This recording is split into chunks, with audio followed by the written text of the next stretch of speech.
Hello and welcome to achiever side dear learners. आज के इस वीडियो में हम बात करने वाले हैं how to become psychology teacher. हमारा ये आज का टॉपिक भी है और एक क्वेश्चन भी है जिसे आज के इस वीडियो में हम डिटेल में डिस्कस करेंगे और मैं बात करूंगी कि आप स्कूल लेवल पर टीचर कैसे बन सकते हैं साइकोलॉजी सब्जेक्ट में। हमारे चैनल पे एक बहुत बड़ी ऑडियंस एमए साइकोलॉजी के स्टूडेंट्स की है, एमएससी साइकोलॉजी के स्टूडेंट्स की है, जो ये जानना चाहते हैं कि जब वो अपनी डिग्री कंप्लीट कर लेंगे एमए साइकोलॉजी की तो उसके बाद टीचिंग की फील्ड में किस तरह से जा सकते हैं। तो आप में से बहुत सारे लोगों ने क्वेश्चन पूछा था, तो इस पर एक वीडियो बनाने की रिक्वायरमेंट मुझे फील हुई। तो आज के इस वीडियो में मैं आपको एक एक छोटी से छोटी बात एक्सप्लेन करूंगी। वीडियो को पूरा जरूर देखिएगा। और मैं एक चीज और यहाँ पर जोड़ते चलूं कि बहुत सारे स्टूडेंट्स ऐसे होते हैं जो एमए से साइकोलॉजी तब परस्यू करते हैं जब वो बीएड में साइकोलॉजी को एज अ सब्जेक्ट पढ़कर आते हैं, क्योंकि साइकोलॉजी सब्जेक्ट है ही इतना इंटरेस्टिंग कि जब आप उसको बीएड में पढ़ते हैं तो इतना ज्यादा इंटरेस्ट जाग जाता है कि आपको उसमें पोस्ट ग्रेजुएशन करने की रिक्वायरमेंट फील होती है।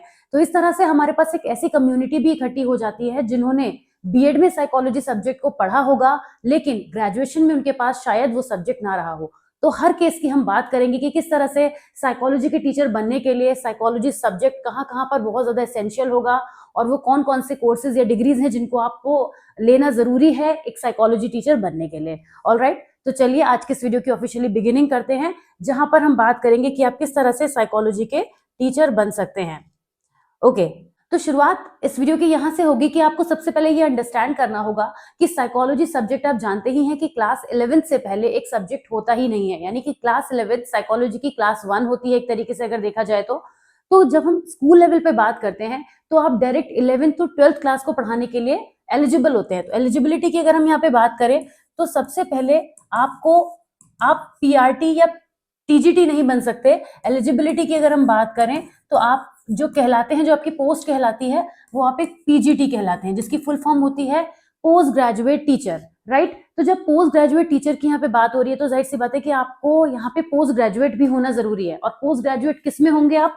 एलिजिबिलिटी में आपके पास, आपको पीजीटी आप बनेंगे तो आपकी पोस्ट का नाम हो गया, लेकिन बेसिकली एलिजिबिलिटी आपकी होती है आपके पास एमए या फिर हम कह सकते हैं एमएससी या फिर पीजी। अगर हम बेहतर रहेगा कि हम इसको यहाँ पे पीजी वर्ड यूज करें, क्योंकि पीजी में तो एमएससी भी आता है और एमए भी आता है। राइट, तो आपका पीजी होना चाहिए साइकोलॉजी सब्जेक्ट से। वो एमएससी भी हो सकता है, ज्यादातर लोग जो है वो एमए साइकोलॉजी करते हैं, लेकिन फिर भी मैंने पीजी लिखा है क्योंकि अगर कोई एमएससी साइकोलॉजी करने वाला स्टूडेंट भी इसमें जाना चाहता है तो वो कर सकता है। अब यहाँ पे हम बात करते हैं कि अगर आपके पास ग्रेजुएशन में साइकोलॉजी सब्जेक्ट नहीं है तो क्या टीचिंग के फील्ड में आने के लिए कोई प्रॉब्लम होती है? तो इस डाउट को अपने माइंड से निकाल दीजिए, किसी भी तरह की कोई प्रॉब्लम नहीं होती है। अगर आप साइकोलॉजी सब्जेक्ट को पढ़ते हुए ही पोस्ट ग्रेजुएशन कर रहे हैं, मींस बैचलर्स में वो आपको एक सब्जेक्ट था, बहुत अच्छी बात है, ये तो आपकी नॉलेज बेस के लिए बहुत अच्छा हो जाएगा। लेकिन अगर किसी वजह से आपके पास पीजी में साइकोलॉजी ली है आपने और आपके पास ग्रेजुएशन में साइकोलॉजी नहीं थी, तो ये कभी भी एक बैरियर नहीं बनता है। इस चीज से एकदम क्लियर रहिए। बहुत सारे लोग आपको कंफ्यूज करेंगे, लेकिन मैं आपको पूरे प्रॉपर रूल्स के हिसाब से बता रही हूँ कि अगर आपके पास ग्रेजुएशन में साइकोलॉजी नहीं था सब्जेक्ट तो ये कोई भी प्रॉब्लम नहीं है। तो एक तो हो गया हमारे पास पीजी साइकोलॉजी पीजीटी बनने के लिए, और दूसरी एलिजिबिलिटी इसके साथ निकल कर आती है जो कि काफी मैंडेटरी है, जिसको हम बोलते हैं बीएड। मैंने जिक्र भी किया था, that is bachelor in education, जहां पर साइकोलॉजी एक सब्जेक्ट होता है। अब एक चीज को समझ लेते हैं कि जब हम पीजी साइकोलॉजी करते हैं तो कई सारे स्पेशलाइजेशन होते हैं। जैसे कहीं पर आप देखेंगे कि क्लिनिकल साइकोलॉजी है, काउंसलिंग हो गया, इंडस्ट्रियल ऑर्गेनाइजेशनल हो गया, और इसके अलावा भी कई सारी ब्रांचेस होती हैं जिनको स्पेशलाइजेशन में बच्चे चूज करते हैं। तो जब आप पीजी साइकोलॉजी करते हैं तो अगर सेकेंड ईयर में आपने कोई भी ब्रांच ली हो, उससे कोई फर्क नहीं पड़ता कि आपने किस स्ट्रीम में स्पेशलाइजेशन किया है। ये कंफ्यूजन बच्चों को कई बार लगता है कि अगर हमने क्लिनिकल में किया है तो हम क्लिनिकल के लिए वाले वर्क के लिए ही ज्यादा एलिजिबल है, तो टीचिंग में हम कैसे चले जाएंगे। बिल्कुल भी नहीं कंफ्यूज होना है इस चीज से। आपके लिए वो एक पीजी डिग्री है, आप जो कहलाएंगे वो एमए साइकोलॉजी कहलाएंगे। राइट, कुछ बच्चे अप्लाइड भी करते हैं तो उससे भी कोई फर्क नहीं पड़ता। आपका जो साइकोलॉजी का कोर्स है वो कंप्लीट होना चाहिए, दैट्स इट। उसके अलावा बीएड भी दो तरीके से होता है, मतलब बीएड एक तो स्पेशलाइजेशन, कुछ लोग अप्लाइड बीएड करते हैं, स्पेशलाइजेशन करते हैं, किसी भी तरीके का बीएड हो उससे कोई फर्क नहीं पड़ता। और बीएड के अंदर भी कुछ स्टूडेंट्स हमें साइंस वाले और कुछ स्टूडेंट्स हमें आर्ट्स वाले मिलते हैं। यानी कि साइंस वाले स्टूडेंट्स होते हैं जिनका मैथ्स और साइंस सब्जेक्ट रहता है, और बीएड में जो आर्ट्स के जो स्टूडेंट होते हैं उनके सोशल साइंस वगैरह सब्जेक्ट रहते हैं, इंग्लिश वगैरह सब्जेक्ट रहते हैं। तो आपने बीएड किसी भी स्ट्रीम में किया हो इनसाइड, उससे कोई फर्क नहीं पड़ता, क्योंकि ये तो आपके इलेक्टिव पेपर्स होते हैं। लेकिन बीएड में बाकी के जो सब्जेक्ट्स हो गए जैसे फिलोसफी, राइट, उसके अलावा आपका साइकोलॉजी, ये सारे तो कॉमन टॉपिक्स होते हैं जो दोनों ही ब्रांचेस में पढ़ने होते हैं। तो बीएड आपके पास होना चाहिए, मोटे मोटे तौर पे से समझ लीजिए। और इसके अलावा पीजी साइकोलॉजी होना चाहिए, यानी आपके पास एमए साइकोलॉजी की डिग्री होनी चाहिए। उसके बाद आप स्कूल लेवल पर एक साइकोलॉजी के टीचर बन सकते हैं। अच्छा, एक चीज और समझने वाली है, जैसे मैंने अभी बताया आपको कि बिलो 10th तो साइकोलॉजी सब्जेक्ट ही नहीं होता है, तो आप 11th और 12th के स्टूडेंट्स को पढ़ाएंगे, यानी आपका जो वर्क एरिया होगा वो 11th से लेके 12th के स्टूडेंट को आप पढ़ाएंगे। सिर्फ इतने की ही हम बात कर रहे हैं। अगर हम इसके ऊपर जाते हैं तो हम स्कूल लेवल पर ही साइकोलॉजी टीचर की बात करें, क्योंकि पीजीटी मैंने वर्ड यहाँ पे क्लियर कर दिया था।